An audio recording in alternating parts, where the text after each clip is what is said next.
Guardate che noi stiamo andando a fare l'opposizione pacifica agli sfratti per colpa di banche e per colpa di Equitalia. È vergognoso, ci dovete tutelare, i signori del governo si devono svegliare un attimino e darsi veramente una regolata. Ed ecco il popolo di Equitalia davanti al Consiglio regionale. In Sardegna sono in arrivo 85.000 cartelle esattoriali, più di un terzo soltanto nel Sulcis Iglesiente, il territorio protagonista di questa manifestazione.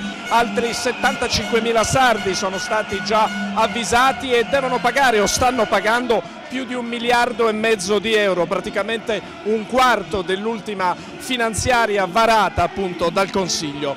Il movimento anti-Equitalia sta superando le rappresentanze ufficiali, ma è già, la vedete, un'onda organizzata e inarrestabile guardando questa manifestazione.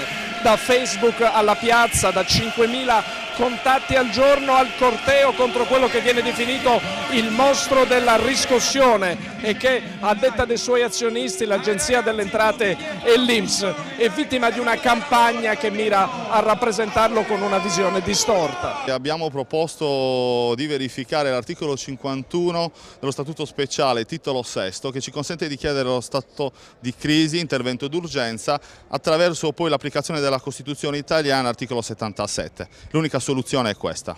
Ero a 5.000 euro e me l'hanno montata a 10.000 euro. Di togliere, paghiamo, però di togliere questi interessi. Quanto deve Equitalia? 150.000 euro, 50.000 euro solo di interessi, giusto per saperlo. Io presso il conglo devo pagare 28.000 euro, 28.000 euro non... chi li guadagna orrori? Che una cartella che paghi 1.000 euro, se non la paghi subito va a finire che poi ti arriva a 2.000 euro. Queste erano solo alcune delle storie di Equitalia, tutte riportate al presidente Cappellacci nel Palazzo del Consiglio regionale.